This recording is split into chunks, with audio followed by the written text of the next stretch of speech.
मुंबईच्या महापौर ऋतू तावडेंचा आज नालेसफाई आणि हरित क्षेत्र पाहणी दौरा। मुंबई महानगरपालिकेचे सर्व अधिकारी, आयुक्त, महापौर, उपमहापौर यांची 12 वाजता बैठक। त्यानंतर पत्रकार परिषदेचं आयोजन। थकबाकीदारांच्या जप्त केलेल्या मालमत्तांचा बीएमसीकडून लिलाव करण्यात येणार। भूखंड आणि इमारतीच्या मूल्यांकनासाठी संस्थेची नियुक्ती। संस्थेसाठी बीएमसीकडून 21,67,000ची तरतूद। बीएमसी शाळांमधील विद्यार्थ्यांसाठी 157 कोटींच्या साहित्य खरेदीचा प्रस्ताव। वह्या, गणवेश आणि स्टेशनरी पुरवठ्यासाठी कंत्राटदारांची नियुक्ती। प्रशासकीय प्रक्रियेमुळे साहित्य वाटपाला विलंब होण्याची शक्यता। कोस्टल रोडमध्ये नव्याने 9,64,00,000 रुपयांच्या कामांची भर। लोटस जेटी ते समुद्रमहल परिसरात 320 मीटरचा विहारपथ आणि सायकल ट्रॅक उभारणार। आपत्कालीन सेवांसाठी जोडणी आवश्यक असल्याचा दावा। सिद्धिविनायक मंदिर न्यासावर लवकरच शासकीय अधिकारी नेमणार। वीणा मोरे पाटलांवर झालेल्या आरोपांनंतर कार्यकारी अधिकारी बदलण्याचा निर्णय। मंत्रालयीन विभागातील कार्यकारी सचिव नेमण्यात येणार।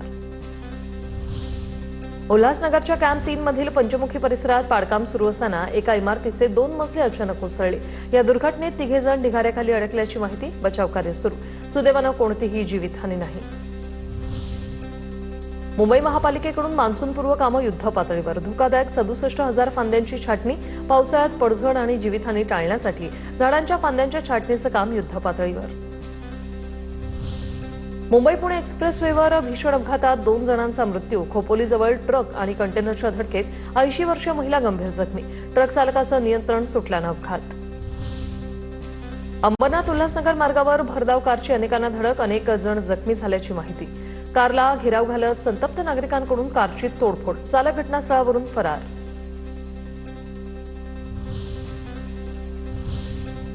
आणि आता पाहूया पुण्यातल्या टॉप 9 बातम्या। पुणे आणि मुंबईला जोडणाऱ्या डेक्कन क्वीनचा आज 96वा वाढदिवस। दख्खनच्या राणीचे 97व्या वर्षात पदार्पण। ढोलताशांच्या गजरात पुणे रेल्वे स्टेशनवर डेक्कन क्वीन रेल्वेचा वाढदिवस साजरा करण्यात आला।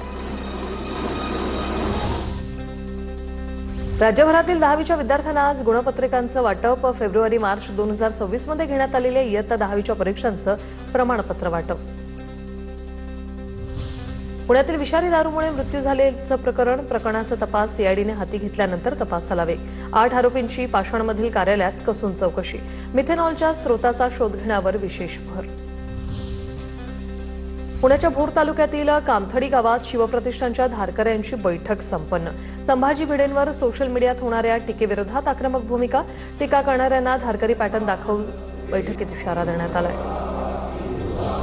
पुण्याच्या चाकणमध्ये डंपर बाजूला घेण्याच्या वादातून 2 तरुणांचं अपहरण। चाकणच्या बिरदवाडी फाट्यावरून थार गाडीत जबरदस्तीने कोंबून नेलं। रोहकलच्या डोंगरावर नेऊन कोयता रॉडने तरुणांवर जीवघेणा हल्ला केला। या हल्ल्यात 2ही तरुण गंभीर जखमी झाले।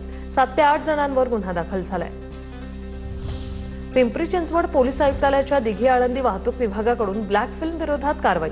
4 चाकी गाड्यांच्या काचेवर ब्लॅक फिल्म लावणाऱ्यांकडून आतापर्यंत 41,500 रुपये दंड वसूल। पिंपरी चिंचवडमध्ये वेगाने जाणाऱ्या एका बसची 2 4-चाकींना धडक। या धडकेत 4 चाकीमधील 2 वाहन चालक जखमी झालेले आहेत। कोणतीही जीवितहानी नाही। 4 चाकी वाहनांचं आर्थिक नुकसान झालंय।